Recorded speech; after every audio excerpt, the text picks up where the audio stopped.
Minhas caras e meus caros, vamos começar agora oficialmente o nosso curso de pragmatismo jurídico e vamos começar propriamente do começo, entendendo conceitualmente esse movimento.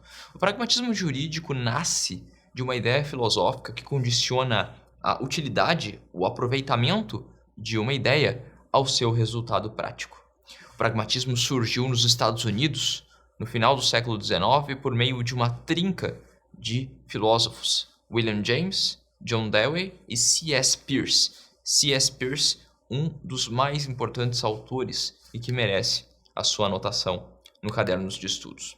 Essa trinca, esses três autores formarão o que nós entendemos como o pragmatismo clássico.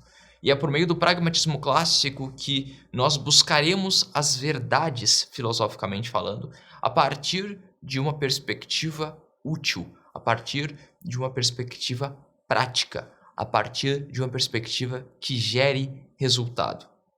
Essa é uma lógica que deriva muito do raciocínio norte-americano, inclusive a praticidade típica dos estadunidenses, sobretudo no contexto de geração de riquezas, uma vez que o capitalismo, como principal nação capitalista, ou seja, os Estados Unidos como a bandeira fundamental do capitalismo, precisa de resultados práticos para gerar um resultado. Precisa de resultados práticos para que se afirme que algo está, de fato, funcionando. Há, portanto, uma valorização de ideias que sejam palpáveis, coisas que você consiga ver, coisas que gerem, de fato, dinheiro ou algum outro tipo de resultado material. E é em busca desta linha de raciocínio que vários estudiosos norte-americanos passam a elaborar ideias, não só do âmbito filosófico, mas também no âmbito sociológico, que tenham ao cabo, que tenham ao fim do raciocínio dessa ideia, um resultado, de fato, concreto, prático e que seja tátil, que você consiga sentir. Em 1970, por meio de Richard Horry, nós temos um reavivamento do movimento do pragmatismo. Mas note-se que até agora nós estamos falando do pragmatismo filosófico, ou seja, a valorização da busca da verdade por meio de resultados práticos. E esse processo de busca da verdade por meio de resultados práticos tem 5 premissas. A primeira delas entende que o conceito filosófico deve ser testado. E aqui nós temos uma valorização do empirismo. Portanto, preste atenção. Uma característica fundamental do pragmatismo jurídico é a experimentação. O empirismo foi pensado fundamentalmente por Bacon no século XVII e entende que todo conhecimento só é válido na medida em que ele pode ser testado, em que ele pode ser comprovado. Há, portanto, uma valorização do método científico pelos pragmatistas. E isso nos leva à seguinte questão: uma ideia só será válida para o pragmatismo jurídico se ela puder ser posta à prova. E sendo posta à prova, nós chegamos à segunda premissa. E qual é a segunda premissa? Que esta ideia ela só será considerada verdadeira se for útil. É a utilidade a régua de medida para o pragmatismo jurídico. Essa é uma questão que vai ao encontro do que pregava, por exemplo, Aristóteles, no que diz respeito à importância da experiência, e vai em sentido contrário ao que valorizava Platão, por exemplo, que pregava a ideia de um mundo das ideias, ou seja, um mundo perfeito que estaria desconectado de aspectos palpáveis. Para o pragmatismo jurídico, essa supervalorização da ideia é desnecessária, uma vez que o mundo das ideias não teria um resultado prático, não poderia ser experimentado e, portanto, não seria útil. A terceira premissa valoriza o fato de que uma hipótese científica deve ser avaliada pelos seus resultados, e aqui nós temos a máxima pragmática de Peirce. Peirce vai nos trazer algo que será muito caro, muito importante para o direito, que é o consequencialismo, ou seja, a valorização das consequências geradas por uma ideia. Uma ideia é avaliada a partir de seu fim, não em si mesma. Ou seja, uma ideia só será válida se os resultados que dela surgirem forem úteis, conectando com as demais premissas. A quarta premissa afirma que teorias filosóficas só terão valor na medida em que contribuem para o progresso social.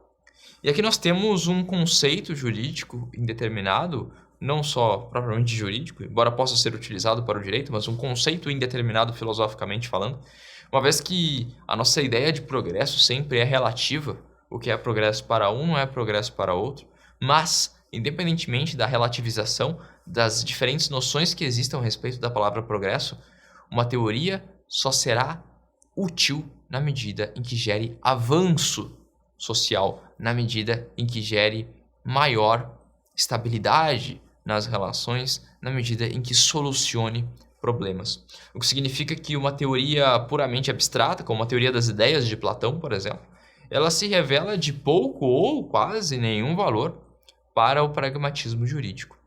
E por quê? Porque ela não se converte num resultado útil, ela não consegue ser experimentada e, consequentemente, ela não contribui para o progresso social.